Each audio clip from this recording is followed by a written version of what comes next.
tal manera que todos los pastores, todos los consejeros que de alguna forma u otra incidan en el cambio de conducta de una persona miembro del grupo LGBT puede ser penalmente enjuiciado. De hecho, la noticia me sorprendió tanto que inmediatamente se la envié a un pastor amigo mío en España y le dije: mi hermano, ¿es esto así? Me dijo: totalmente así.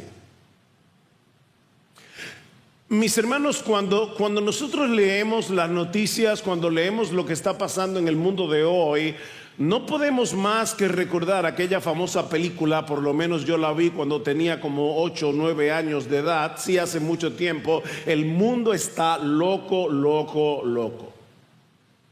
Este es un mundo roto, este es un mundo quebrado por el pecado, es un mundo dañado. El secularismo avanza a pasos agigantados y a veces, yo no sé tú, pero muchas veces uno se pregunta cuando lee acerca de estas cosas: ¿qué futuro habrá para la iglesia? ¿Qué futuro habrá para las próximas generaciones?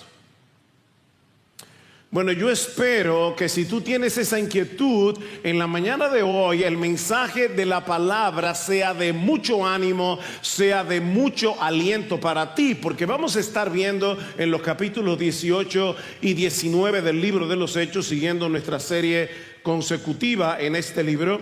Vamos a estar viendo que la palabra de Dios sigue actuando. La palabra de Dios es poderosa para obrar, para actuar en un mundo roto, en un mundo dañado por el pecado. Y obviamente, como les decía hace un momento, mi intención no es explorar cada detalle de este relato tan extenso, sumamente rico en matices. Lo que yo quiero hacer en esta mañana es muy sencillo: es extraer 4 grandes verdades que se desprenden de este pasaje, y que yo espero que te ayuden, mi amado hermano, mi amada hermana. Yo espero que esto te ayude a confiar más en el Evangelio, que esto te ayude a descansar más en su poder, que esto te mueva a seguir predicándolo con valor, aunque el mundo parezca desmoronarse a nuestro alrededor. Eso es lo que yo espero que pase en esta mañana. Yo quiero animarte, mi amado hermano. Yo quiero animarte a seguir predicando. Yo quiero animarte a seguir siendo fiel al Señor. Yo no quiero que las cosas que tú estás viendo en las noticias oculten la realidad que acabamos de cantar. Nuestro Dios reina, el cielo gobierna.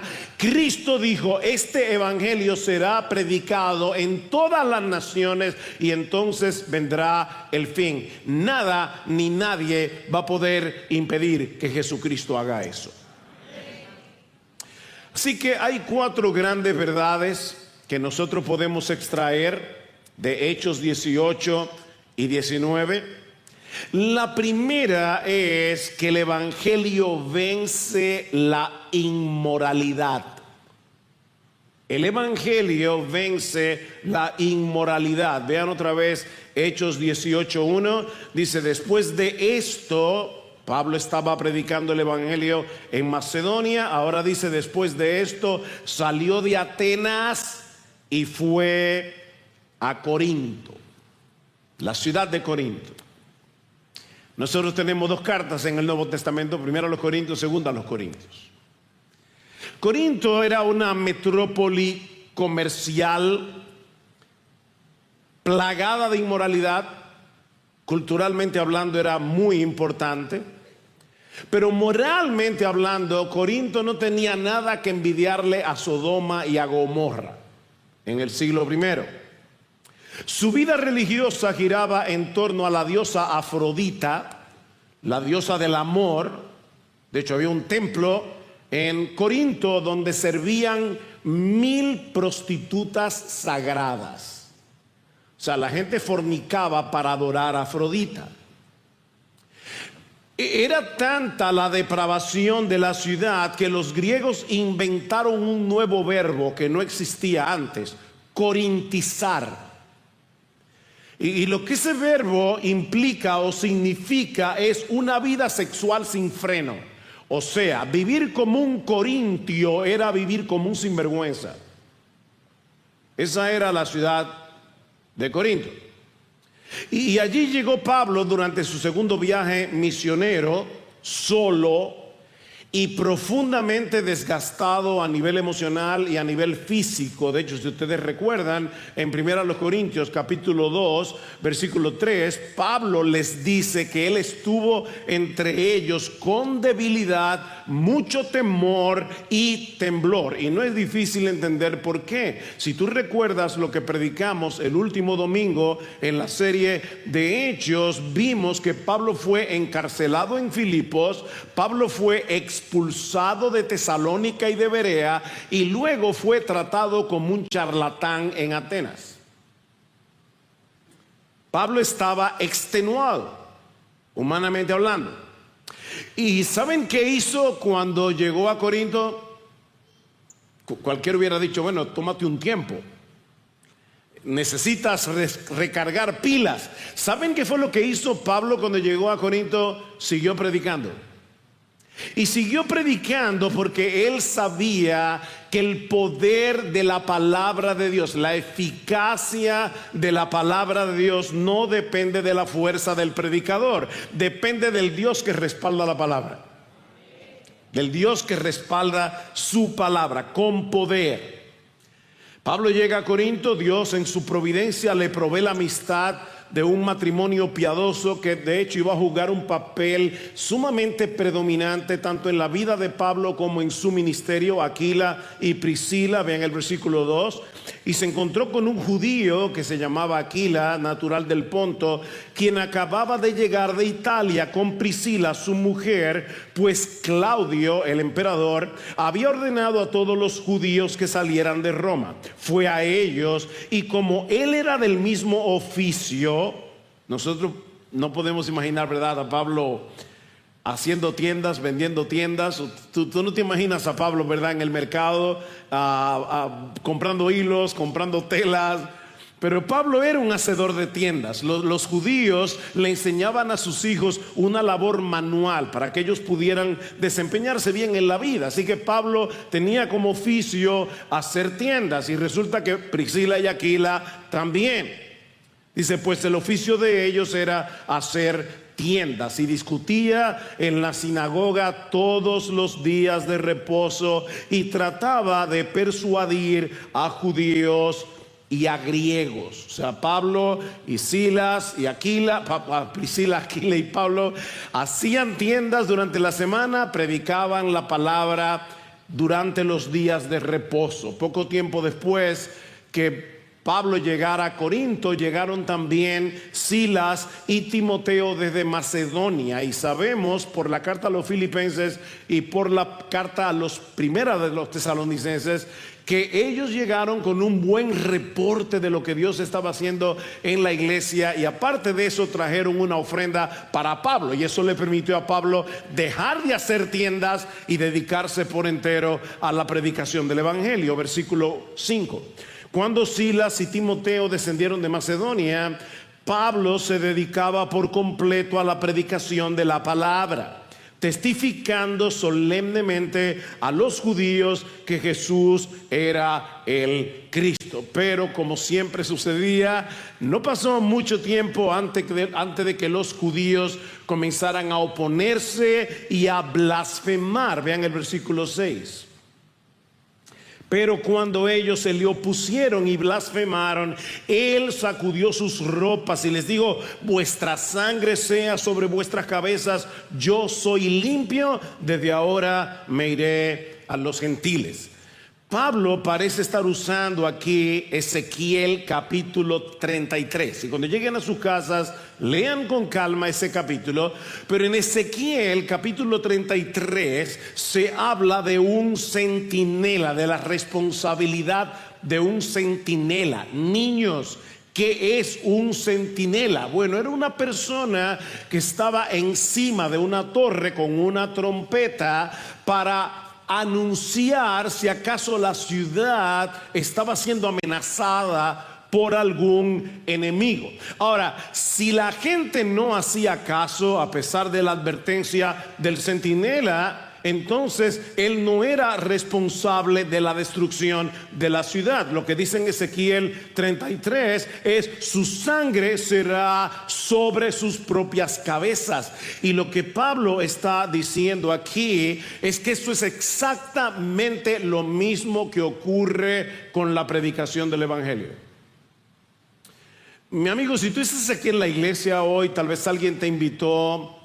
Lo que nosotros estamos haciendo hoy aquí, aparte de predicar la palabra, es actuar como centinelas. Nosotros tenemos la responsabilidad de advertir a la gente del juicio venidero por causa del pecado y presentarles a Cristo, a nuestro Señor Jesucristo, como el único que puede librarnos de la condenación eterna. Las 2 semanas pasadas el pastor Salvador habló acerca de ese tema. Esto es algo sumamente serio.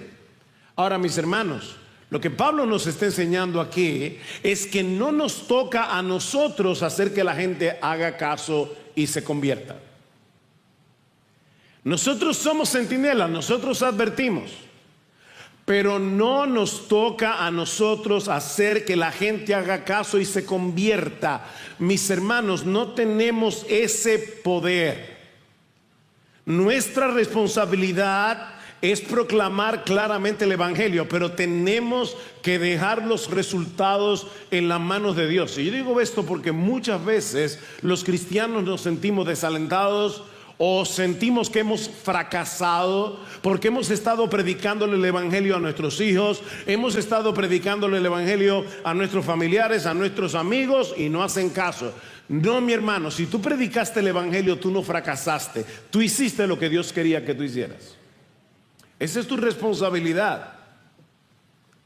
No te desalientes si algunos rechazan el mensaje. Tú no puedes cambiar el corazón de nadie. De hecho, tú ni siquiera puedes cambiar tu propio corazón. Eso solo puede hacerlo Dios.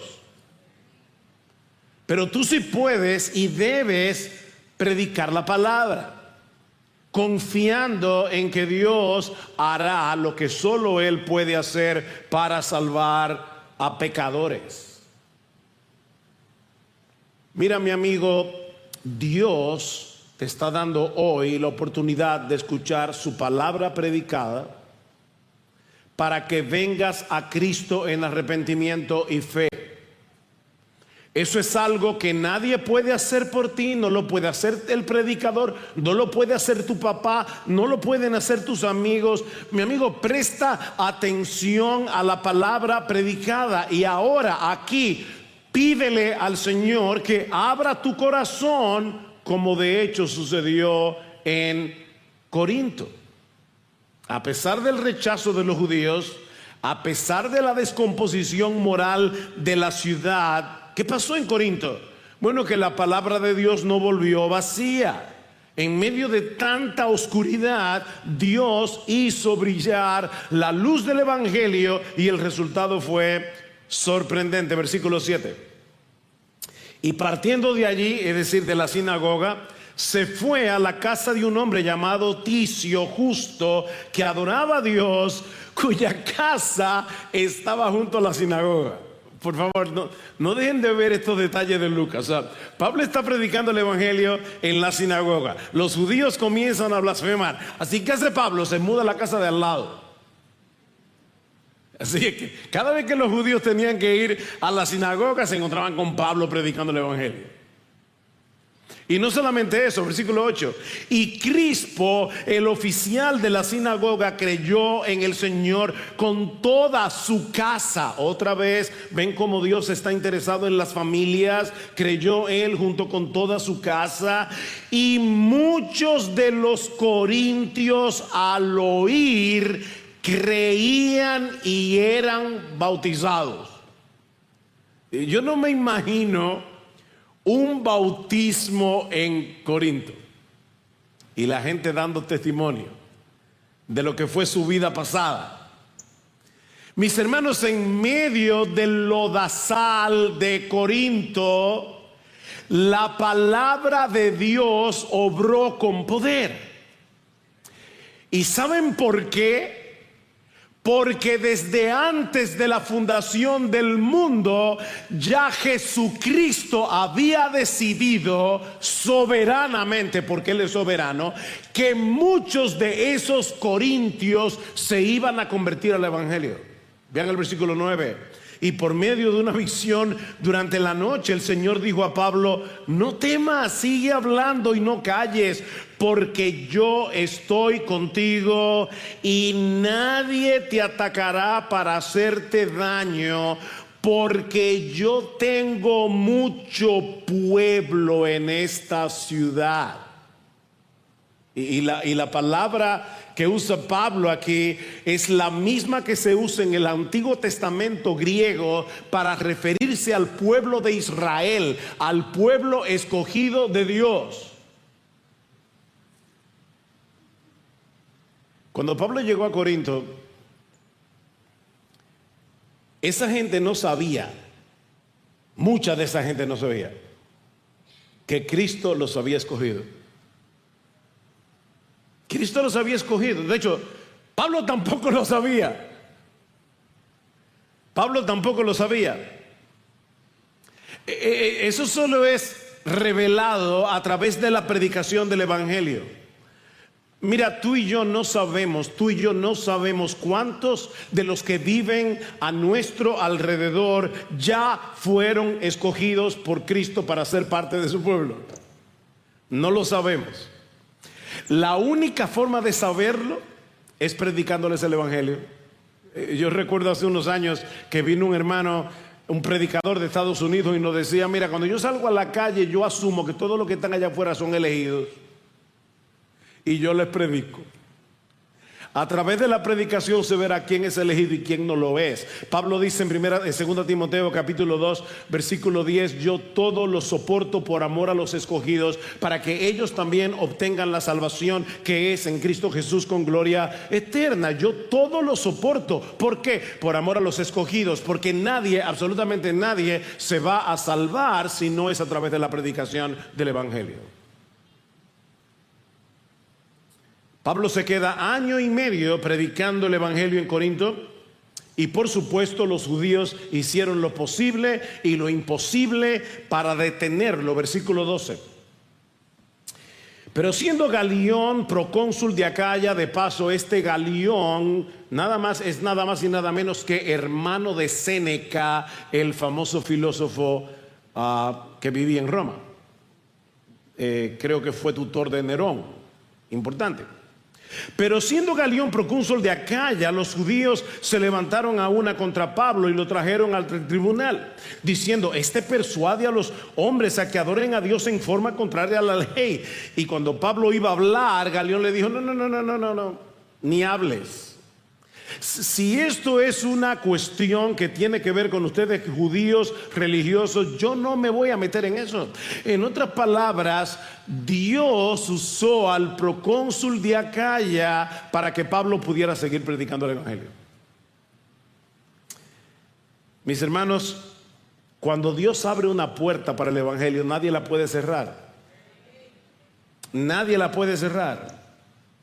Y si por si acaso tú piensas que nuestra sociedad, República Dominicana, está siendo demasiado corrompida, es una sociedad que está demasiado perdida como para que el evangelio penetre en ella, por favor escucha con cuidado lo que Pablo escribió a los corintios unos años después de su primera visita. No erréis, ni los fornicarios, ni los idólatras, ni los adúlteros, ni los afeminados, ni los que se echan con varones, ni los ladrones, ni los avaros, ni los borrachos, ni los maldicientes, ni los estafadores heredarán en el reino de Dios. Y esto erais algunos, Mas ya habéis sido lavados, ya habéis sido santificados, ya habéis sido justificados en el nombre del Señor Jesús y por el Espíritu de nuestro Dios. Por eso les decía que me habría encantado ver un bautismo en Corinto. Yo era un homosexual, yo era un borracho, yo era un maldiciente, yo era un estafador.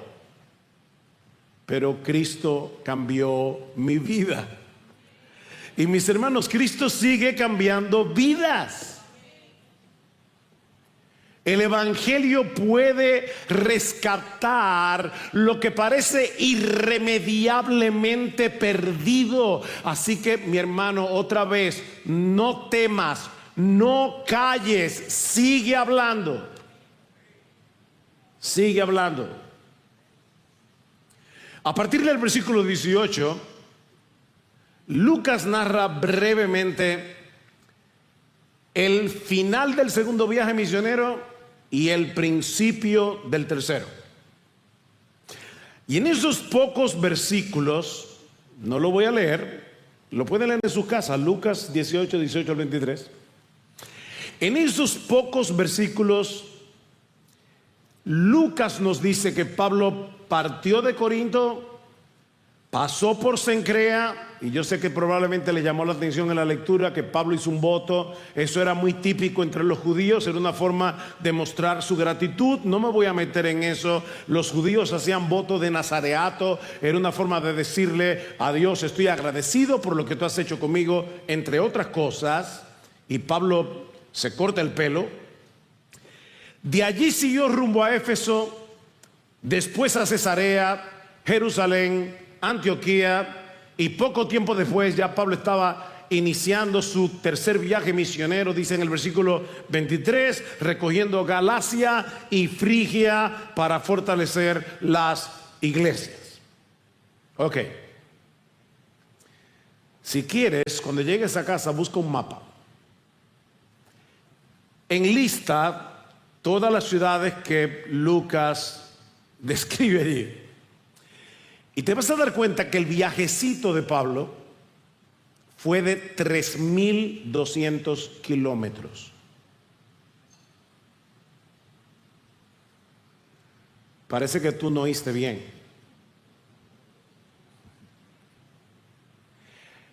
El viajecito de Pablo que Lucas describe en 5 versículos fue de 3,200 kilómetros por mar y tierra. No era en avión, no era en carro, sin tren, solo con barcos de vela, caminando por caminatas, por camino de piedra, en sandalias. Ahora la pregunta es, ¿por qué Lucas menciona todo esto?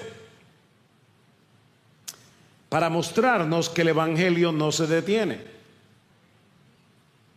Que a pesar del cansancio que tenía Pablo, a pesar de las amenazas, a pesar de la oposición y los peligros del camino, la palabra sigue su paso. Mis hermanos, vuelvo y repito, Cristo dijo en Mateo capítulo 24, versículo 14, este evangelio será predicado en todo el mundo para testimonio a todas las naciones, y no hay absolutamente nadie, no existe ninguna organización por poderosa que fuera que pueda frenar lo que Cristo dijo que iba a hacer.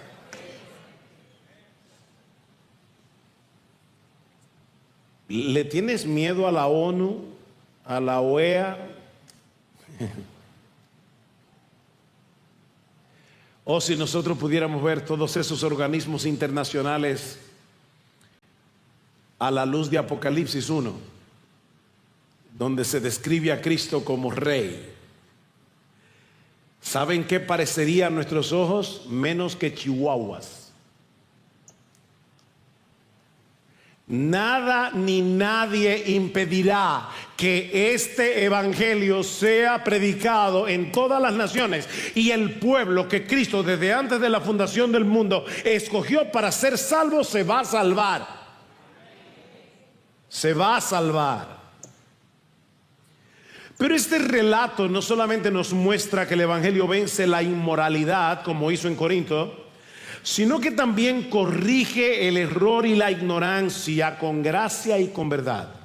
El Evangelio corrige el error y la ignorancia con gracia y con verdad. Cuando llegamos al final del capítulo 18 y al principio del 19, Lucas nos presenta dos relatos distintos, pero conectados por un hilo en común: la necesidad de una comprensión más completa del Evangelio. Por un lado tenemos a Apolos, un judío de Alejandría, dice en el versículo 24. Alejandría era una ciudad al norte de Egipto. De hecho, en aquel tiempo rivalizaba con Atenas como centro intelectual del Imperio Romano. Allí residía una gran comunidad de judíos. Fue en Alejandría donde se tradujo el Antiguo Testamento al griego, la versión que hoy conocemos como la Septuaginta. Así que Alejandría era un centro cultural sumamente importante, y Apolos era de Alejandría. Vean el versículo 24, dice: Lucas llegó entonces a Éfeso un judío que se llamaba Apolos, natural de Alejandría. Escuchen: hombre elocuente y que era poderoso en las escrituras. Este había sido instruido en el camino del Señor, y siendo ferviente de espíritu hablaba y enseñaba con exactitud las cosas referentes a Jesús, aunque solo conocía el bautismo de Juan. En otras palabras, Apolo ya había creído en Cristo como el Mesías, pero su entendimiento del Evangelio era incompleto.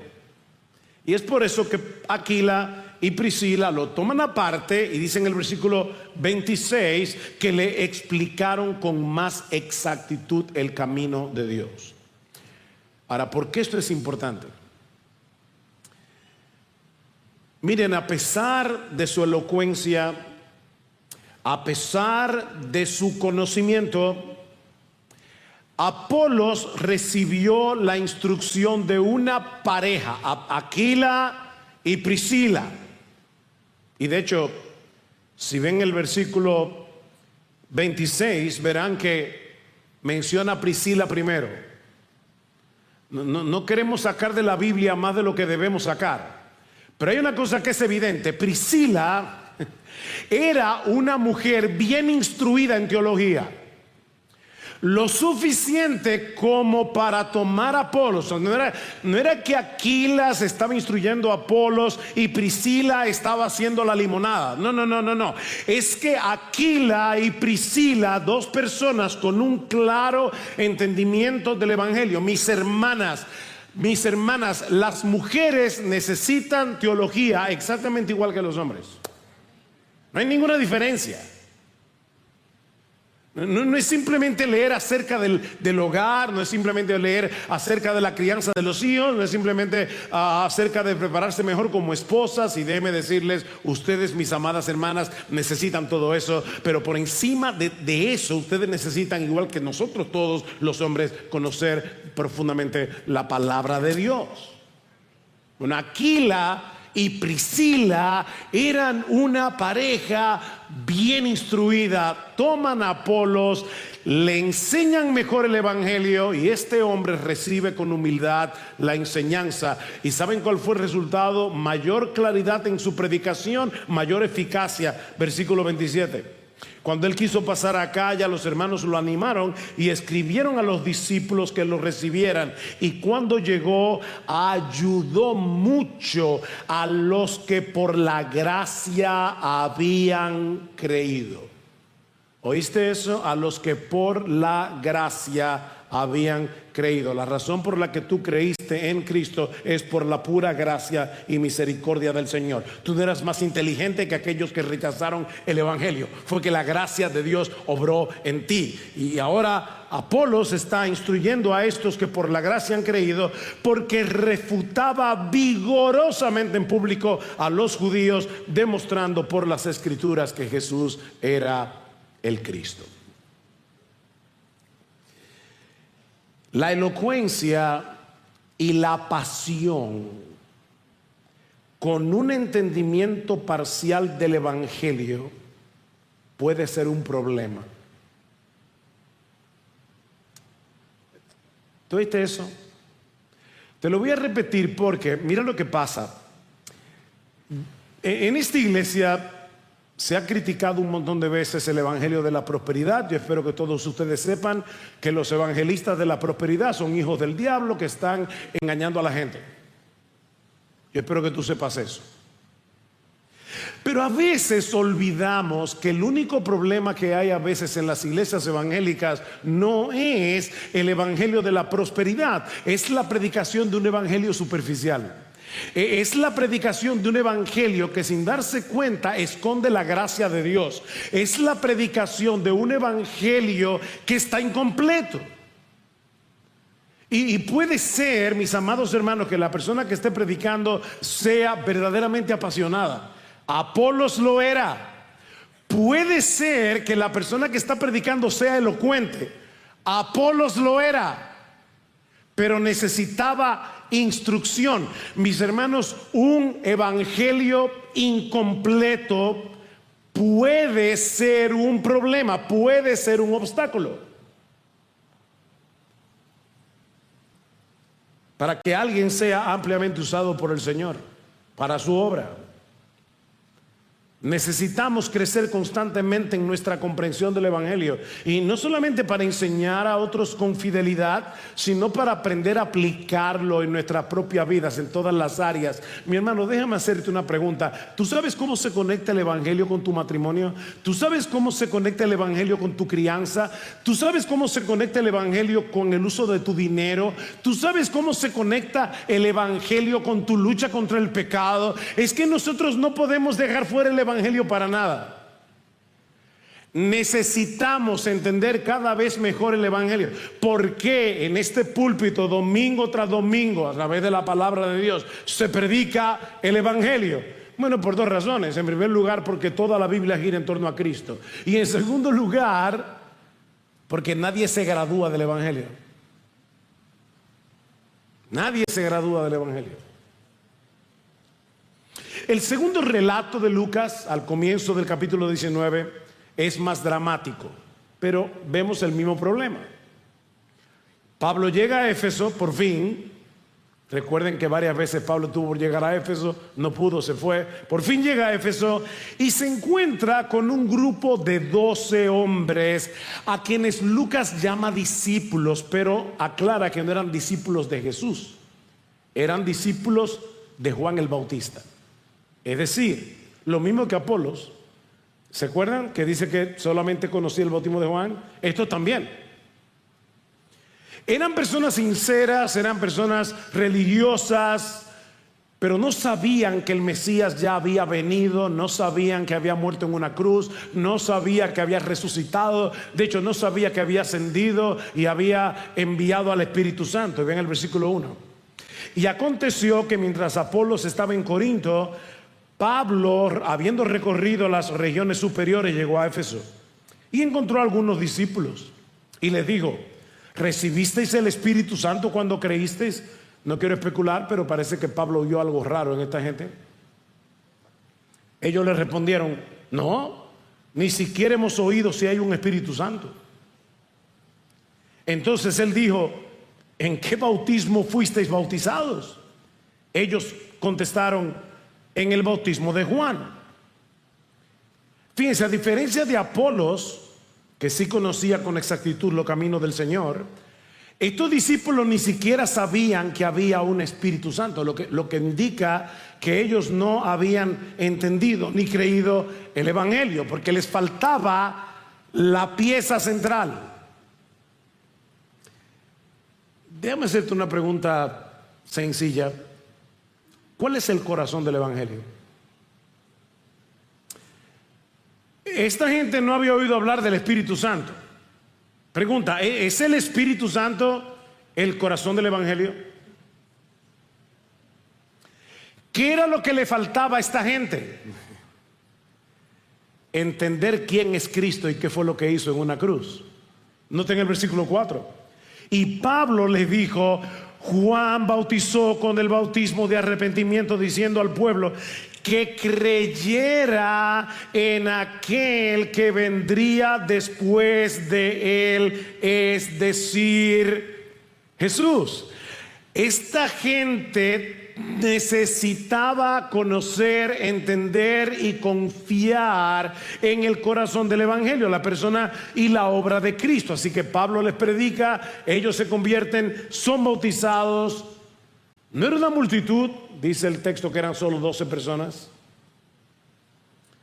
pero Pablo toma su tiempo para instruirlos, para ayudarlos a tener una comprensión más completa del evangelio. Mi amigo, esto nos enseña que la sinceridad religiosa no salva a nadie. Esta gente era sincera con la luz que tenía y iban camino al infierno. Yo no sé cuántas veces yo he oído, no, pero mira, fulano está buscando sinceramente a Dios. Bueno, primero en Romanos capítulo 3 dice que nadie busca a Dios. Pero en segundo lugar, mira, déjame decirte algo. Si tú te tomas un negro eterno, para los que no lo saben, el negro eterno es un veneno que se usa para matar ratas. Si tú tomas un vaso de negro eterno creyendo sinceramente que es jugo de naranja, te vas a morir igualito. Hay caminos que al hombre le parece derecho, dicen proverbios, pero su fin es camino de muerte. Mi amigo, el que tú seas religiosamente sincero no te va a salvar. El único que te puede salvar es Cristo, que murió en una cruz por nuestros pecados. Solo Cristo salva, y salva por medio de la fe. Pablo dice en Romanos capítulo 10, versículo 14, ¿cómo creerán en aquel de quien no han oído? Y mi pregunta es, ¿tú entiendes quién es Cristo y por qué tuvo que morir en una cruz?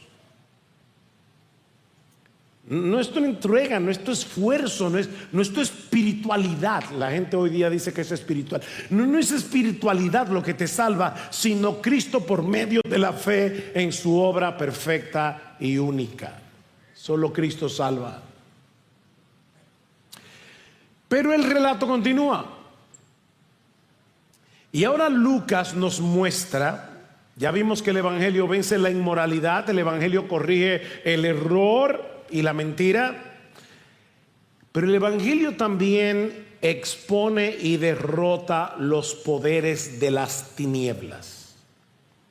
El evangelio expone y derrota los poderes de las tinieblas. A partir del versículo 8, Lucas comienza a narrar más extensamente el ministerio de Pablo en Éfeso. Éfeso era una ciudad imponente. De hecho, hace unos años mi esposa y yo tuvimos la oportunidad de visitar las ruinas de Éfeso. Y todavía en ruinas, la ciudad es imponente. Imponente. Éfeso era conocida como la suprema metrópolis de Asia, no solo por su riqueza comercial, sino también por su influencia cultural y religiosa. Allí se levantaba el gran templo de la diosa Diana. Si han leído algo de esto, era una de las 7 maravillas del mundo antiguo. Para que tengas una idea, el templo de Diana era más grande que una cancha de fútbol y tenía más de 200 columnas de 18 metros de altura, es decir, de una casa de 6 pisos, de un edificio de 6 plantas. Ese era el templo de la diosa Diana. Era una ciudad sumergida, completamente sumergida en la idolatría y en el ocultismo. Pablo llega a Éfeso, como siempre comienza a predicar el evangelio en la sinagoga. De nuevo es rechazado por los judíos, pero dice que Dios le abre una puerta para enseñar en la escuela de un hombre llamado Tirano. Ahora, no se llamaba tirano porque era un déspota. Ese era un nombre común, aunque ustedes no lo crean, en esa época. Parece que Tirano era un maestro local en Éfeso. Le presta su escuela a Pablo para que él predique el evangelio allí. Y dice en el versículo 10, esto continuó por 2 años, de manera que todos los que vivían en Asia oyeron la palabra del Señor, tanto judíos como griegos, y Dios hacía milagros extraordinarios por la mano de Pablo, de tal manera que incluso llevaban pañuelos o delantales de su cuerpo a los enfermos, y las enfermedades los dejaban y los malos espíritus se iban de ellos. A veces pienso en esos individuos que dicen hoy tener el don de sanidad. Deberían ir a un hospital con uno de estos pañitos a ver qué pasa. Pero a Pablo, su pañito sanaba gente. Increíble. Fue tal el impacto del ministerio de Pablo que algunos comenzaron a imitarlo. Vean el versículo 13. Pero también algunos de los judíos exorcistas ambulantes, o sea, fíjense si había magia y espiritismo en Éfeso, que aún dentro de los judíos habían exorcistas ambulantes. Dice, trataron de invocar el nombre del Señor Jesús sobre los que tenían espíritus malos, diciendo, os ordeno por Jesús a quien Pablo predica. Y 7 hijos de un tal Esceva, uno de los principales sacerdotes judíos, era de los que hacían estos. Pero el espíritu malo respondió y les dijo, a Jesús conozco y sé quién es Pablo, pero ustedes quiénes son.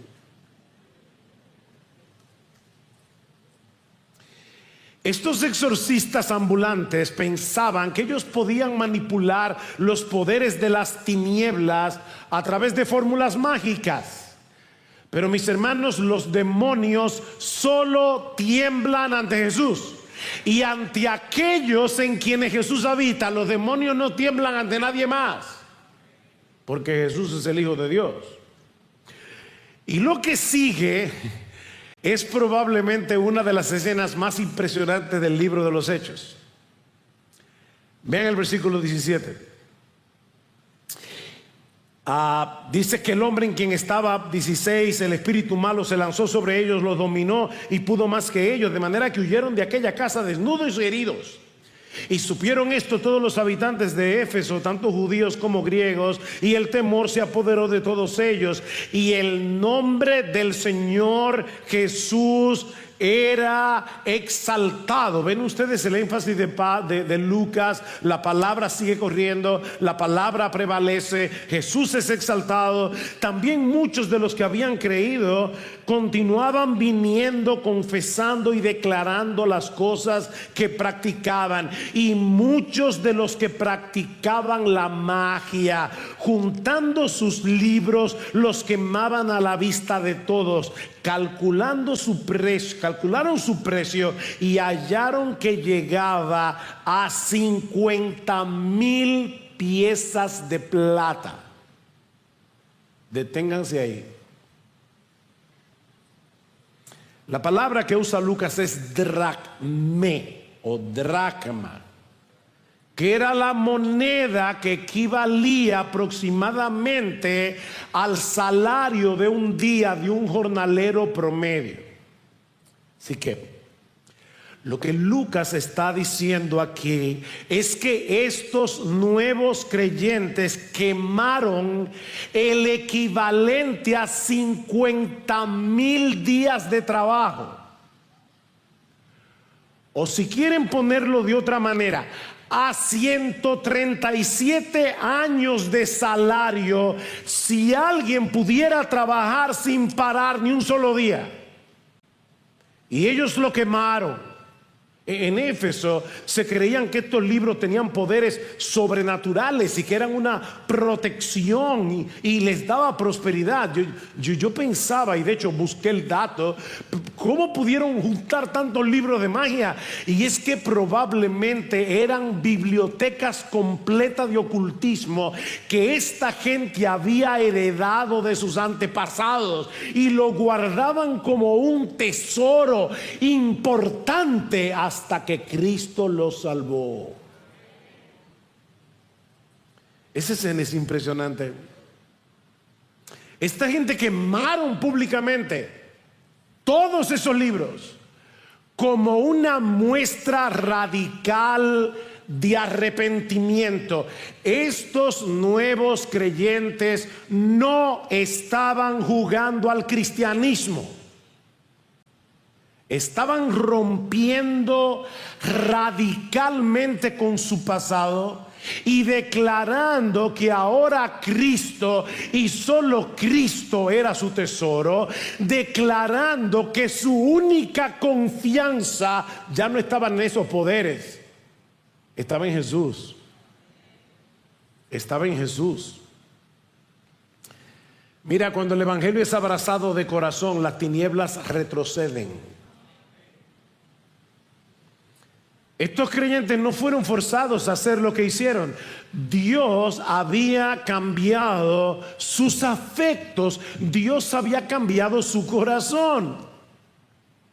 Mi amigo, eso es lo que ocurre cuando una persona se arrepiente y se convierte al Señor. Estos nuevos creyentes estuvieron dispuestos a quemar lo que antes adoraban. Ellos estuvieron dispuestos a deshacerse de una fortuna. ¿Saben por qué? No dijeron, bueno, mira, vamos a hacer una cosa. ¿Por qué mejor no venderlo? Después de todo le podemos dar el diezmo a la iglesia. No. Eso hay que quemarlo. Eso hay que quemarlo. Esta gente entendió que Cristo es suficiente. Esta gente entendió que Cristo es digno de ser adorado por encima de todo lo que ellos valoraban. Miren, déjenme decirles algo. Durante los 48 años que tengo en el Señor, yo no sé cuántas veces he predicado el evangelio a personas que de repente me saltan con esta pregunta: ¿y qué es lo que yo tengo que dejar para convertirme? ¿En serio? O sea, espérate. Yo te estoy diciendo que tú vas camino al infierno, a una condenación eterna. Te estoy diciendo que el Hijo de Dios se hizo hombre y murió en una cruz por nuestros pecados, y que ahora te ofrece el perdón y la vida eterna por gracia, gratuitamente, por creer en Él. Y tú me estás preguntando qué es lo que tú tienes que dejar de hacer. Mi amigo, es que tú no estás entendiendo ni la magnitud de tu problema ni la magnitud del Salvador. Déjame ayudarte a entender esto. Imagínate un mendigo andrajoso caminando por la calle con un saco de basura al hombro. Adentro hay comida podrida, papeles mojados, latas oxidadas, pero en su locura este mendigo guarda el saco como un tesoro. Hasta que un día el rey lo llama al palacio y le dice: quiero que vivas conmigo. Te vestiré con mis ropas, te sentarás a mi mesa, serás parte de mi familia. La única condición es que te olvides del saco. ¿Te imaginas al mendigo diciendo: ¿y por qué tengo que dejar mi saco? Es mi saco.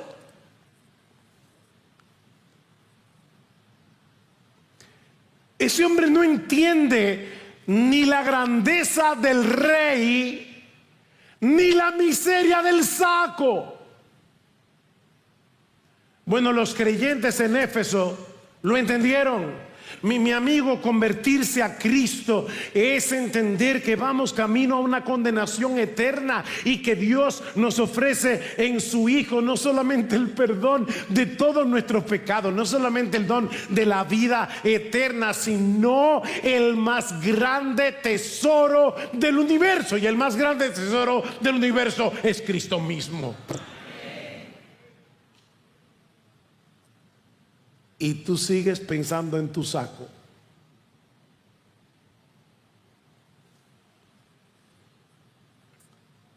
Estos creyentes entendieron perfectamente la naturaleza de su pecado y entendieron quién era Jesús. Y mi pregunta es, ¿lo entiendes tú? ¿Lo entiendes tú? Mi amigo, ¿qué es lo que tú no estás dispuesto a quemar en tu vida con tal de seguir a Cristo? Por favor, piénsalo. O si tú eres creyente, por favor, no vuelvas a la hoguera a buscar entre las cenizas a ver si hay algo valioso de tu vieja vida que tú puedas volver a sacar. Mi hermano, no vuelvas a esa hoguera, porque lo que hay ahí no vale la pena. Lo que hay ahí no se puede comparar con el valor incomparable de la perla de gran precio que es nuestro bendito Señor y Salvador Jesucristo. No vuelvas a buscar entre las cenizas, no hay nada que buscar ahí.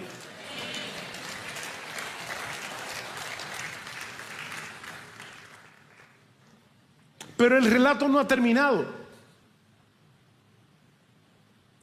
Falta una escena que la voy a ver súper brevemente, que nos muestra, ya hemos visto que el Evangelio vence la inmoralidad, el Evangelio corrige la ignorancia y el error, el Evangelio destruye los poderes de las tinieblas. El Evangelio sacude los cimientos de una sociedad, de una cultura idolátrica. El Evangelio sacude los cimientos de una cultura idolátrica. Obviamente no todo el mundo estaba feliz en Éfeso con el éxito que estaba teniendo Pablo en su ministerio. Versículo 23, capítulo 19. Por aquel tiempo se produjo un alboroto no pequeño por motivo del camino, porque cierto platero que se llamaba Demetrio, que labraba templecillos de plata de Diana, recuerden el templo, y producía no pocas ganancias a los artífices, reunió a estos junto con los obreros de oficios semejantes y dijo: compañeros, sabéis que nuestra prosperidad depende de este comercio. Por lo menos en eso fue sincero. Y veis y oís que no solo en Éfeso, sino en casi toda Asia, este Pablo ha persuadido a una gran cantidad de gente y la ha apartado, diciendo que los dioses hechos con la mano no son dioses verdaderos. La verdad es que la ignorancia es algo grande. O sea, él mismo está reconociendo que ellos hicieron sus dioses con su mano. Y ahora se postran delante de él y le dice: líbrame. O sea, yo hice la estatua y ahora le digo: te adoro. Y dice: Pablo ha precedido a la gente de que solo Cristo es Dios. Versículo 27. Y no solo corremos el peligro de que nuestro oficio caiga en descrédito, sino también de que el templo de la gran diosa Diana se considere sin valor, y que ella, a quien adora toda Asia y el mundo entero, sea despojada de su grandeza. Alguien ha dicho que la palabra de Dios es peligrosa. Y es peligrosa porque, cito, representa un peligro real para la adoración falsa y la religiosidad depredadora. ¿Oíste eso? La palabra es un peligro real porque representa un peligro para la adoración falsa y la religiosidad depredadora. Demetrio entendió que cuando Cristo es exaltado, la demanda por los ídolos desciende. Así que decide armar un lío en Éfeso para frenar a Pablo. Versículo 28. Cuando oyeron esto, se llenaron de ira y gritaban diciendo: grande es Diana de los Efesios. Y la ciudad se llenó de confusión, y a una se precipitaron en el teatro, arrastrando consigo a Gallo y a Aristarco, los compañeros de viaje de Pablo, que eran de Macedonia. Cuando Pablo quiso ir a la asamblea, los discípulos no se lo permitieron. También algunos de los asiarcas, que eran amigos de Pablo, enviaron a él y repetidamente le rogaron que no se aventurara a presentarse en el teatro. Y esto es increíble. Así que unos gritaban una cosa, otros otra, porque había confusión en la asamblea y la mayoría no sabía por qué razón se habían reunido. Un montón de gente gritando, y yo me digo: ¿qué es lo que está pasando? Así de voluble es la multitud. Mis hermanos, el Evangelio no solo salva individuos. El Evangelio sacude los cimientos de una cultura idolátrica. Y ¿saben qué, mis hermanos? Eso molesta. Yo les decía al principio del sermón cómo el Foro Parlamentario Europeo para los Derechos Sexuales y Reproductivos incluyen a los cristianos entre el peligro de las religiones extremistas. La pregunta: pero ¿cuál es el problema que tiene esta gente con los cristianos? Muy sencillo. Nosotros somos pro vida, y esta gente en Europa están tratando de imponer, y no solamente en Europa, en muchos países del mundo, están tratando de imponer el aborto. Y el aborto, mis amados hermanos, es un negocio 1000 veces más redituable, eso mismo, que vender templecillos de Diana. Es un negocio. El cristianismo verdadero siempre será problemático para una cultura construida sobre la mentira. Y yo no sé por qué nosotros pensamos que algún día va a ser diferente. No, no va a ser diferente hasta que Jesucristo vuelva.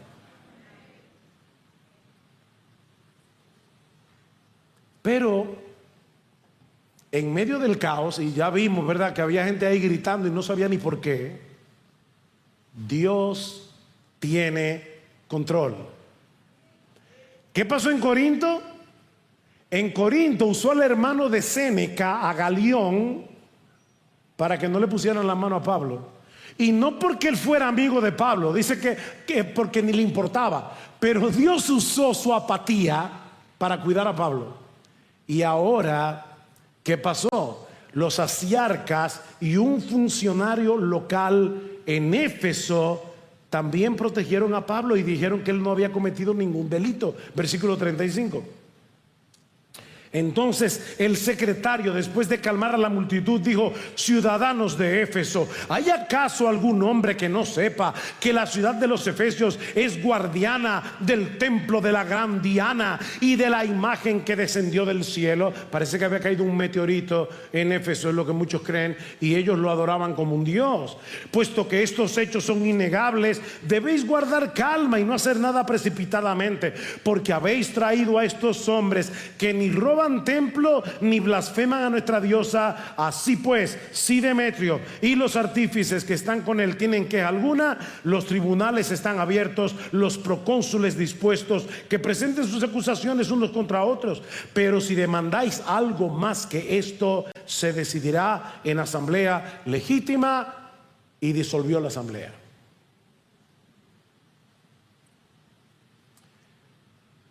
Hermanos, no se sorprendan cuando el mundo se levante furioso contra el Evangelio. No es simplemente por ignorancia, es porque la luz despeja las tinieblas, invade la oscuridad. Y eso molesta a los que quieren seguir en oscuridad. Juan 3:19, y esta es la condenación, que la luz vino al mundo y los hombres amaron más las tinieblas que la luz, porque sus obras eran malas. Ese es el poder del Evangelio actuando en un mundo roto. Un Evangelio que transforma a los inmorales. Un Evangelio que corrige al que está confundido. Un Evangelio que derrota a los poderes de las tinieblas. Un Evangelio que derriba a los ídolos que nos esclavizan. Ese es el Evangelio en el que tú y yo hemos creído. Y ese es el Evangelio que tú y yo predicamos.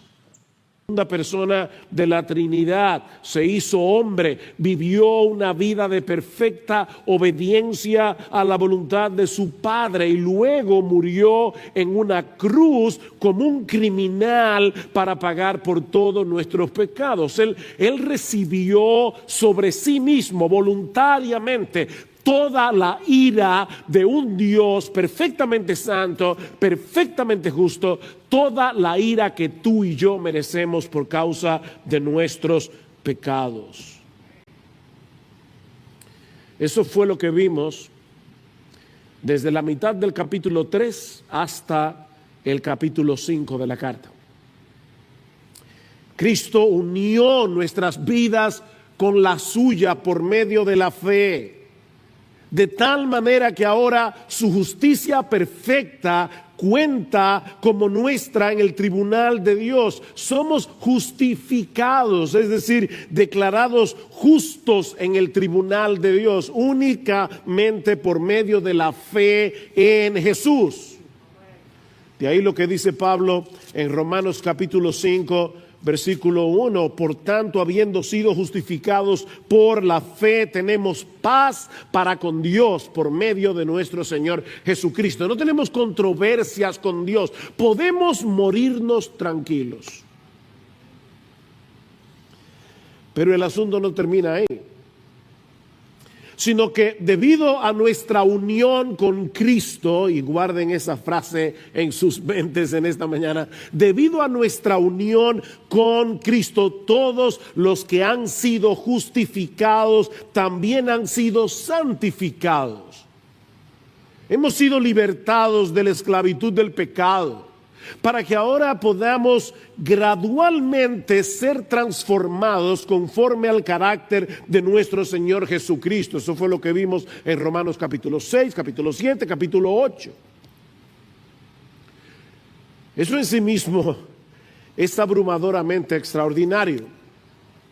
Pero resulta mucho más sorprendente si consideramos el hecho de que la única razón, óyeme mi hermano, la única razón por la que ahora disfrutamos de todas esas bendiciones que fluyen de nuestra unión con Cristo es porque Dios de pura gracia decidió amarnos desde antes de la fundación del mundo, como vimos a partir del capítulo 9. Dios tuvo misericordia de nosotros porque Él decidió tener misericordia de nosotros. No había nada, ni en ti ni en mí, que nos hiciera atractivos a los ojos de Dios. Romanos 9:16, Romanos 9:18, Dios tuvo misericordia porque Dios tuvo misericordia. Porque Él decidió amarnos. Es por eso que Pablo concluye esta sección de la carta reaccionando en adoración al contemplar ese despliegue de la sabiduría de Dios. ¿Cómo solo Dios puede concebir un plan de salvación a través del cual Él perdona a pecadores culpables y aún así mantiene intacta su justicia. Y eso es lo que lleva a Pablo a decir en el capítulo 11, versículo 33, oh profundidad de las riquezas y de la sabiduría y del conocimiento de Dios, cuán insondables son sus juicios, inescrutables sus caminos, pues ¿quién ha conocido la mente del Señor? ¿O quién llegó a ser su consejero? ¿O quién le ha dado a él primero para que se le tenga que recompensar? Porque de él y por él y para él son todas las cosas. A él sea la gloria por siempre. Amén. Y lo que vamos a ver ahora, a partir del capítulo 12 y hasta el final de la epístola, son las aplicaciones que se derivan de todo lo que Dios ha hecho a nuestro favor.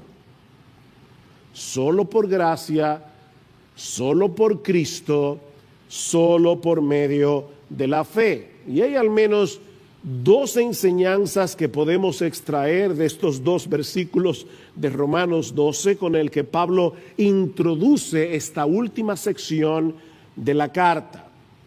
La primera es que la vida cristiana práctica, porque recuerden, ahora vamos a ver las aplicaciones. La vida cristiana práctica se construye sobre el Evangelio.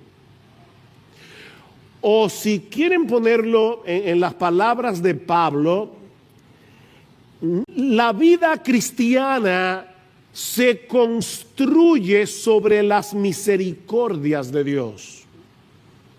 Vean una vez más el versículo 1. Por consiguiente, o como dice la Reina Valera del 60, así que, hermanos, os ruego por las misericordias de Dios que presentéis vuestros cuerpos como sacrificio vivo y santo, aceptable a Dios, que es vuestro culto racional.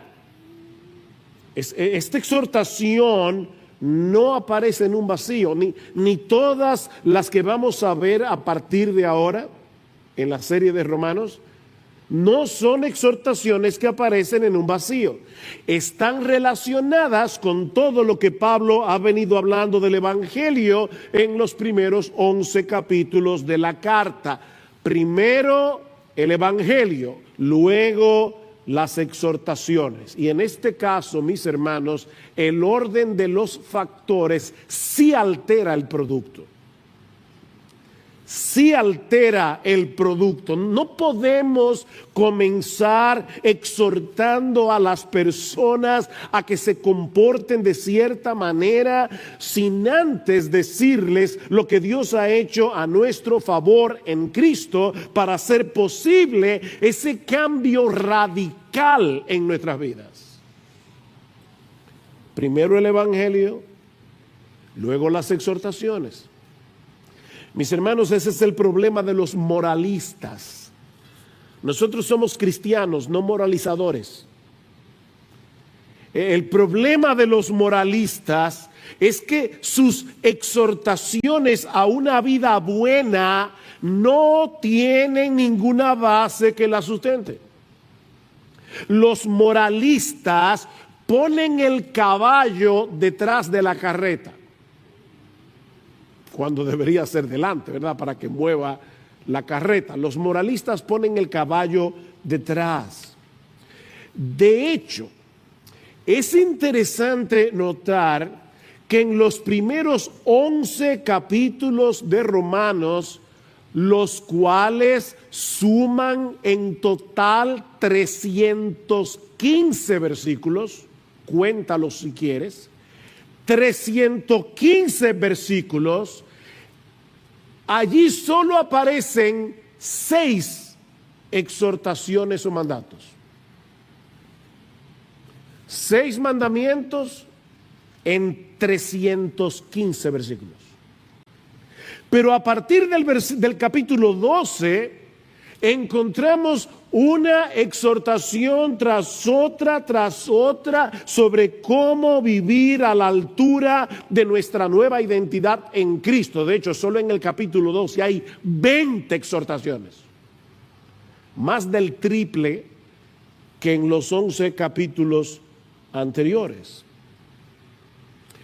Otra manera de decir esto, y por favor no se preocupen, van a entenderlo porque al principio puede sonar un poco extraño, pero otra manera de decir esto es que en la gramática del Evangelio los indicativos vienen primero y los imperativos después.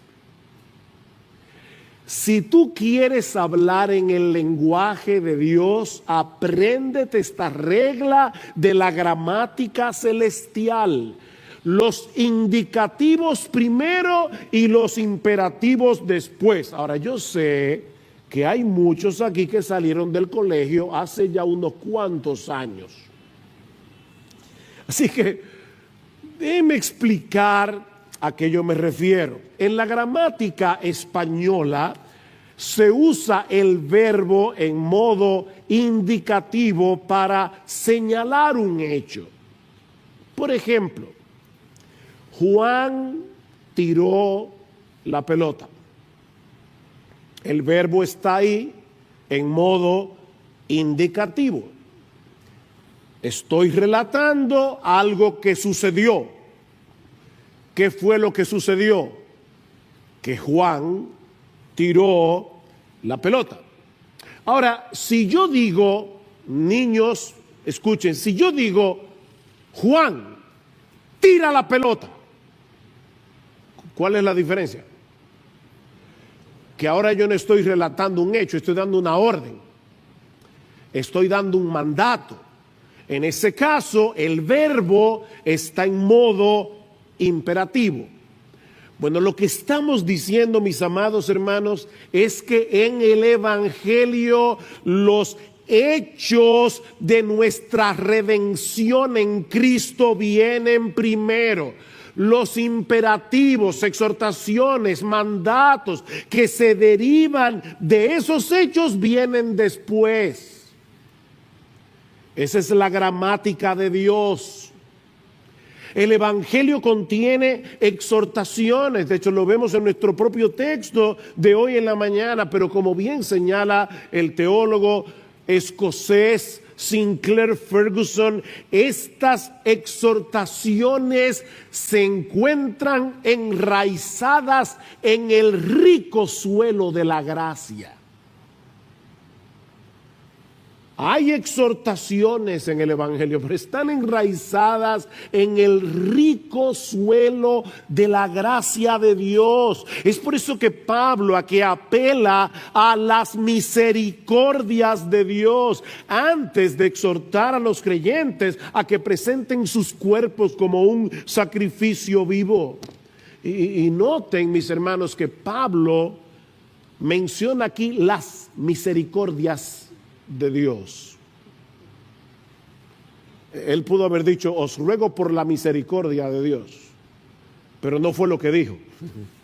Él dijo, os ruego por las misericordias de Dios, en plural. Mis hermanos, el diamante del Evangelio tiene tantas facetas que podemos pasarnos el resto de nuestras vidas meditando en todas las maneras en que Dios nos ha mostrado y nos sigue mostrando su misericordia. Nuevas son cada mañana. ¿Saben que los diamantes dependen de su precio por los cortes que tienen? Bueno, el Evangelio tiene muchos cortes. Es un diamante multifacético. Este es un tema que nunca se agota. Podemos meditar en las misericordias de Dios las 24 horas del día, los 365 días del año, y nunca llegará el momento en que nos quedemos en blanco, sin nada por lo cual agradecer a nuestro Dios por todo lo que Él ha hecho, por todo lo que Él está haciendo y por todo lo que hará, únicamente por causa de Jesucristo. Mira, mi hermano, esas misericordias comenzaron antes de que tú nacieras. Esas misericordias comenzaron en la eternidad, cuando Dios nos escogió para amarnos en Cristo de pura gracia desde antes de la fundación del mundo. Miren, solo meditar en eso es suficiente para pasar el resto de nuestras vidas glorificando a Dios y dándole gracias. Él te amó, te escogió por nombre, con nombre y apellido, para que tú seas de Él.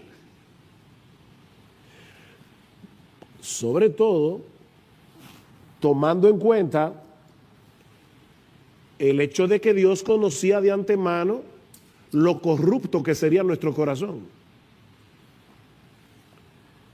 Dios sabía de antemano, cuando nos escogió, que nosotros no lo íbamos a escoger a Él naturalmente. Y sabía de antemano el precio que Él iba a tener que pagar para rescatarnos de esa condición y reconciliarnos con Él. La vida de su precioso Hijo. Mis hermanos, en la misma medida en que nosotros entendemos la magnitud de nuestros pecados, así como la gloria y majestad de aquel que estuvo dispuesto a hacerse hombre y sustituirnos en la cruz para pagar nuestra deuda con la justicia de Dios, en la misma medida en que nosotros entendemos eso, estaremos preparados para darle a nuestro Dios la gloria que Él merece. Esa es la meta final de nuestra salvación, la gloria de Dios.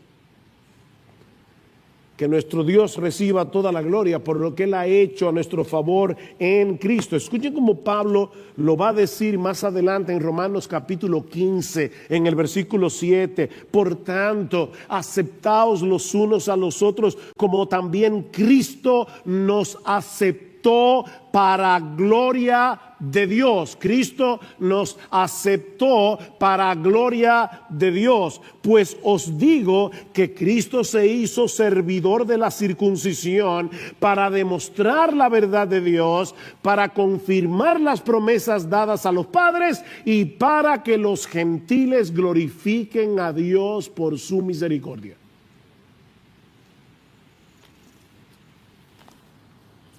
Cristo se hizo hombre para todo eso,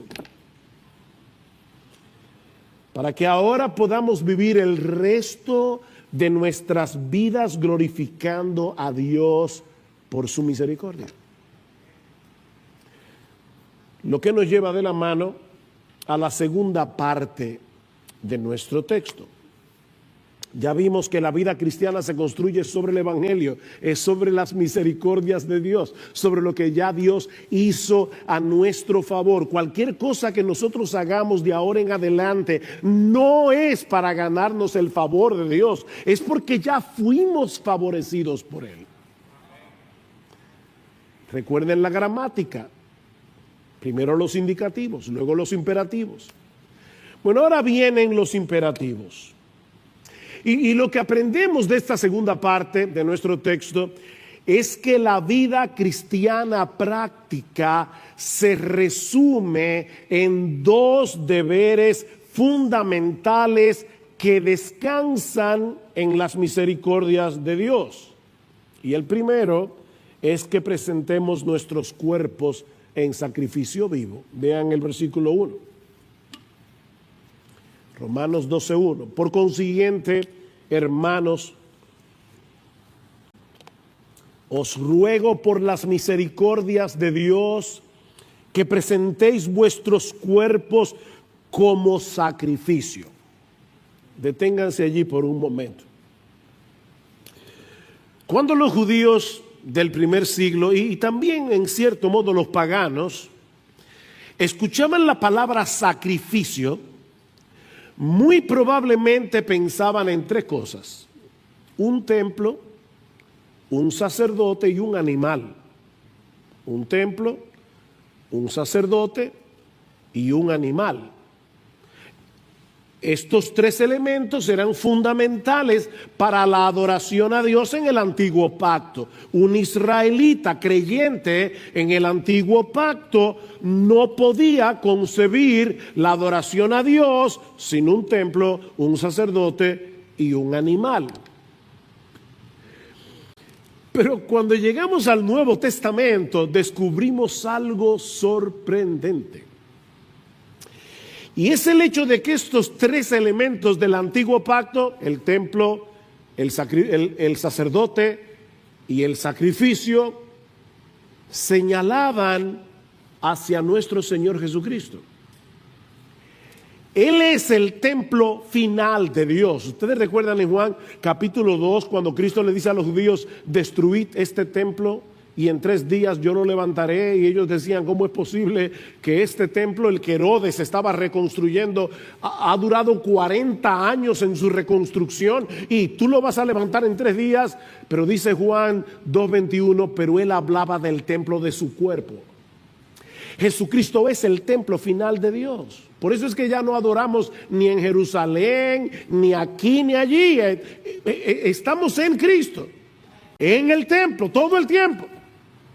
Pero al mismo tiempo, Él es el sacerdote y el sacrificio. Él es el sacerdote que en el altar de la cruz se ofrece a sí mismo como el Cordero de Dios que quita el pecado del mundo. Eso es lo que vemos en toda la carta a los hebreos. Él es el sacrificio final. Bueno, ahora Pablo se vale de esta misma terminología tan típica del Antiguo Testamento, escuchen bien, para señalar a los creyentes del nuevo pacto que debido a nuestra unión con Cristo, ahora somos el templo de Dios, una nación de sacerdotes y somos el sacrificio. Recuerden, Cristo es el templo, el sacerdote y el sacrificio. Y nosotros estamos en Él. Así que por causa de nuestra unión con Cristo, nosotros somos el templo, nosotros somos los sacerdotes y nosotros somos el sacrificio. Vean lo que dice en Primera de Pedro capítulo 2 versículo 4 al 5. Y ese texto es importante porque usa palabras muy similares a las de Romanos 12:1. Dice Pedro: viniendo a Él como una piedra viva, desechada por los hombres, pero escogida y preciosa delante de Dios, también vosotros como piedras vivas sed edificados como casa espiritual, el templo, para un sacerdocio santo, para ofrecer sacrificios espirituales aceptables a Dios por medio de Jesucristo. ¿Ven? Somos el templo, los sacerdotes y el sacrificio. Solo que ahora ese sacrificio no tiene nada que ver con el perdón de los pecados, sino con nuestra consagración, con nuestra entrega total a Dios por lo que Él ya hizo en Cristo para perdonar nuestros pecados. Nosotros no hacemos sacrificios para el perdón de los pecados. Eso lo hizo Jesús. Por eso es que Pedro dice que nuestros sacrificios espirituales son aceptables a Dios por medio de Jesucristo. De manera que el sacrificio del que Pablo está hablando en Romanos capítulo 12, versículo 1, mis amados hermanos, es la entrega de todo nuestro ser como una manifestación de nuestra gratitud hacia Dios por todas sus misericordias. En vez de traer un animal para ser sacrificado como hacían los israelitas en el Antiguo Testamento, nosotros somos el sacrificio. Ese es el culto, dice Pablo al final del versículo 1. Que ahora rendimos a Dios, la presentación de nuestros cuerpos como un sacrificio vivo. Hay una obsesión ahora con el cuerpo. Y eso no es nuevo, los griegos tenían esa misma obsesión. Una obsesión, los gimnasios son el nuevo templo de hoy, donde las personas van a adorar. Y yo no digo que todo el que vaya a un gimnasio va por eso. Yo estoy diciendo simplemente que hay personas que usan los gimnasios como un templo de adoración a su propio cuerpo. Hay una obsesión con el cuerpo. Y lo que Pablo está diciendo es, sí, toma ese cuerpo y sacrifícaselo a Dios. Esa debe ser tu obsesión. No las libras. El sacrificio, la consagración.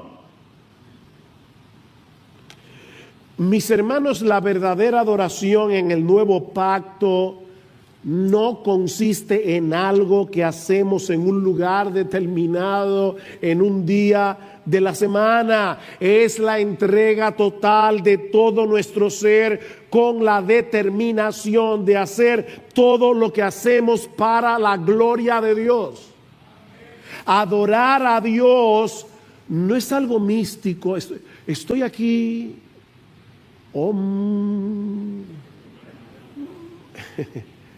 No.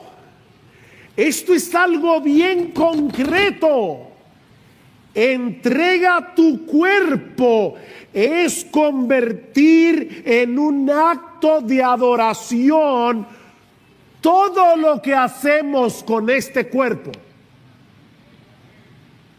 ¿Ven por qué yo les decía y oraba para que el Señor nos ayudara a tener un entendimiento más amplio de lo que significa ser cristiano?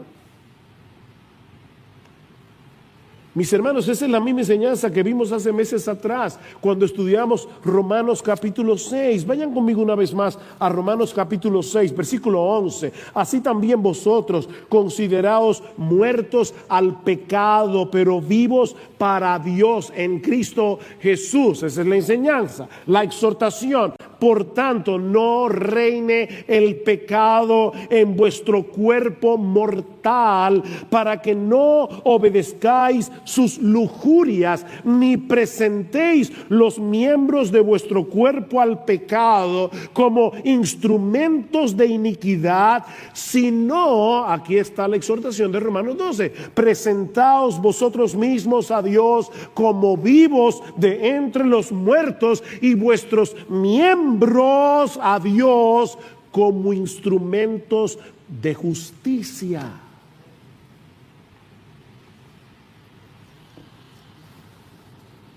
Dice John Piper,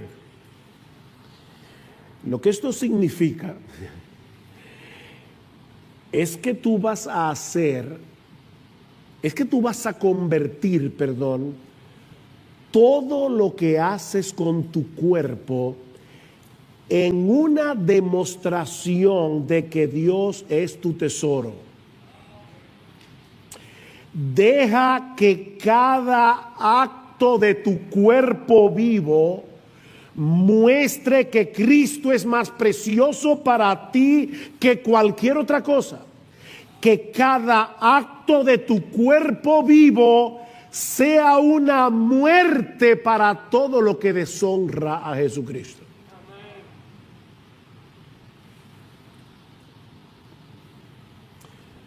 La razón por la que Pablo nos exhorta a presentar nuestros cuerpos, los evangélicos hablamos mucho de entregar el alma. Vamos a salvar almas. No, vamos a salvar gente que tienen cuerpo y tienen alma. Y cuando Cristo salva, salva el cuerpo y el alma. No una sola cosa.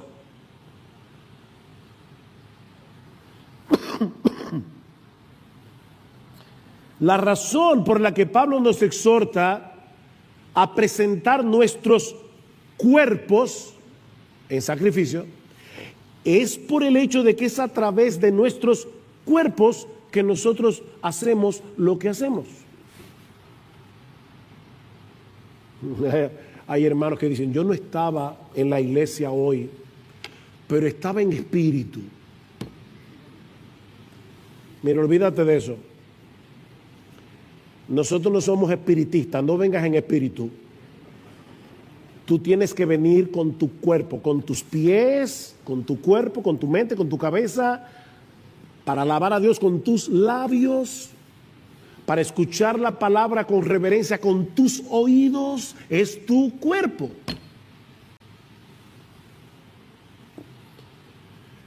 Es con nuestros cuerpos que nosotros pecamos.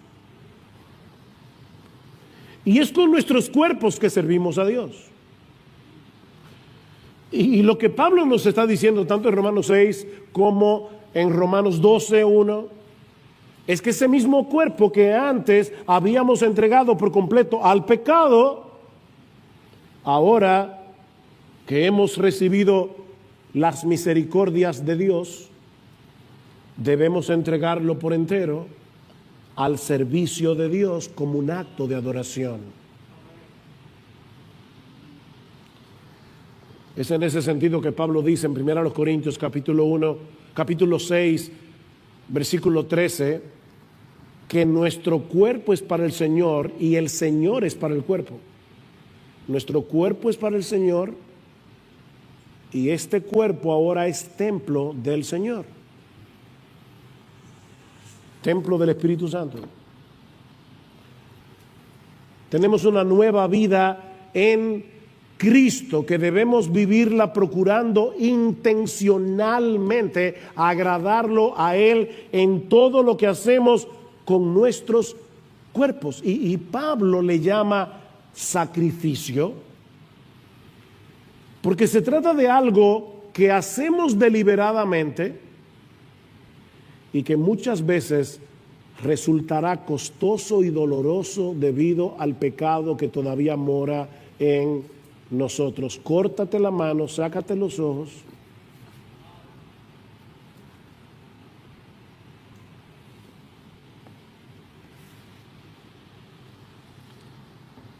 Y miren, mis hermanos, contrario a lo que mucha gente piensa, esta no es una entrega que se hace una sola vez.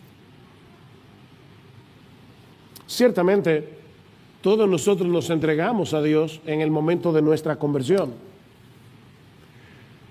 pero constantemente debemos recordar que nuestros cuerpos no nos pertenecen. Por eso es que el Señor nos dice en Lucas, niégate a ti mismo, toma tu cruz cada día y sígueme. ¿Por qué cada día? O porque todos los días yo trato de bajar mi cuerpo de esa cruz.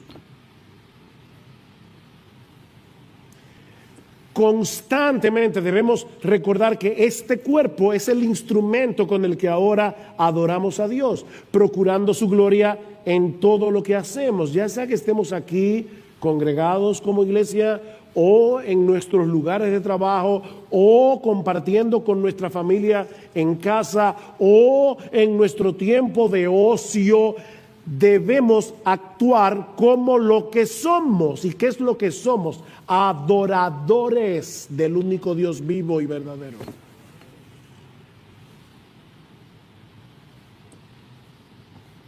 Alguien decía, me encanta esto, adorar es vivir tu vida de tal manera que por lo que dices, lo que piensas, lo que sientes, lo que haces con tus brazos, con tus labios, con tus ojos, con tus piernas, con tus manos, todo demuestra que Él es más valioso que cualquier otra cosa. Eso es adorar.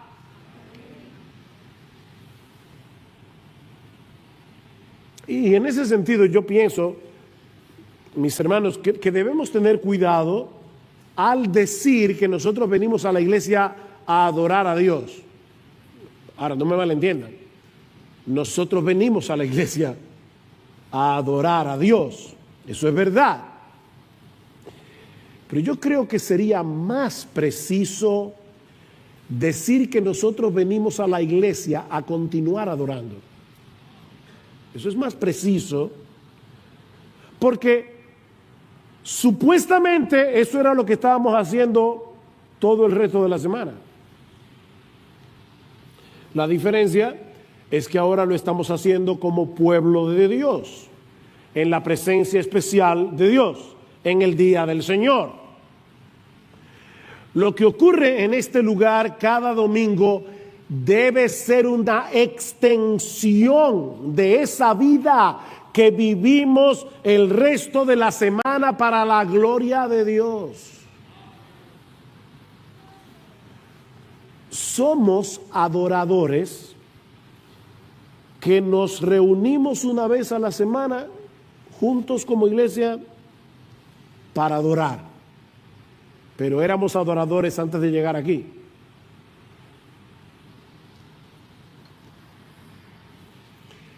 Y esa es una idea que se repite una y otra vez en el Nuevo Testamento. Por solo citar algunos textos, en Filipenses capítulo 3, ¿recuerdan que leyó Marcos? Nosotros somos la verdadera circuncisión, los que en espíritu adoramos a Dios y nos gloriamos en Cristo Jesús. ¿Cuándo es eso? Cuando estamos aquí en la iglesia, los 7 días de la semana.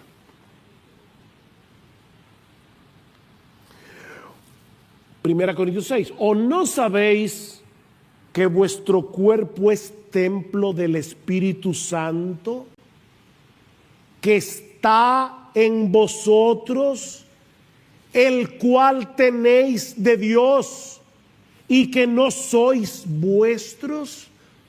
Somos templo 24/7, el creyente. Pues por precio habéis sido comprados. Por tanto, glorificad a Dios en vuestro cuerpo y en vuestro espíritu, los cuales son de Dios.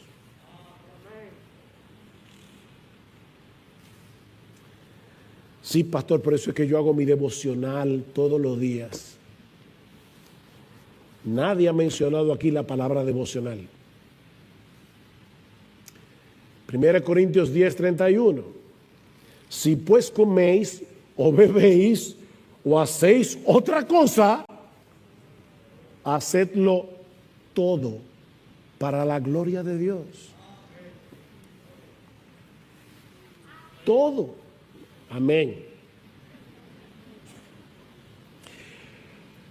Mira, mi hermano, déjame decir esto con dulzura, un corazón pastoral. De nada sirve venir a la iglesia y cantar himnos con toda emoción y cerrar los ojos y levantar las manos. Y ustedes saben que yo ni estoy en contra de cantar con emoción, todo lo contrario, ni de cerrar los ojos, yo lo hago todo el tiempo, o levantar las manos.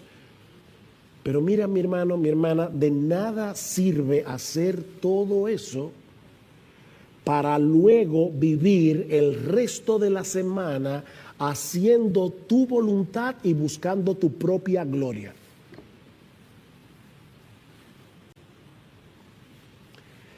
La verdadera adoración es un estilo de vida. Es un estilo de vida. Ya que Dios nos compró para Él, debemos presentar nuestros cuerpos como sacrificio vivo y santo. Es decir, lo contrario a lo que hacíamos cuando éramos inconversos, que usábamos los miembros de nuestros cuerpos para pecar contra Dios, para vivir de espaldas a Dios. Ese sacrificio, dice Pablo, es aceptable a Dios. Y eso parece que está de más. Pero Pablo quiere enfatizar el hecho de que nuestra meta en la vida ha sido reorientada. ¿Oíste eso? Nuestra meta en la vida, en el momento de la conversión, fue reorientada radicalmente. En vez de procurar agradar a los demás, en vez de procurar agradarte a ti mismo, nuestra meta es agradar a Dios. Y todo lo que hagáis, sea de palabra o de hecho, hacedlo todo en el nombre del Señor Jesús, dando gracias a Dios Padre por medio de Él. Si lo que vas a hacer, tú no puedes hacerlo en el nombre de Jesús, ni dándole gracias a Dios por eso que tú vas a hacer, no lo hagas. No lo hagas.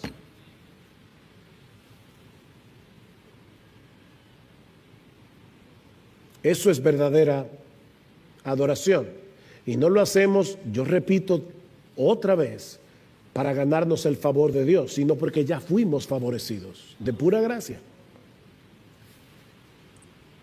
Por eso es que Pablo dice al final del versículo 1 que eso es nuestro culto, la palabra es latría. Idolatría es adorar un ídolo. Bueno, esa latría solo se le debe a Dios. No a María, ni a los ángeles, ni a los santos. Solo a Dios. Y Pablo dice, esa es nuestra latría, nuestro culto lógicos, dice el griego, de donde viene nuestra palabra lógico. Es nuestro culto racional, es nuestro culto razonable. Mis hermanos, esa entrega total de todo nuestro ser es la única respuesta razonable a las misericordias de Dios.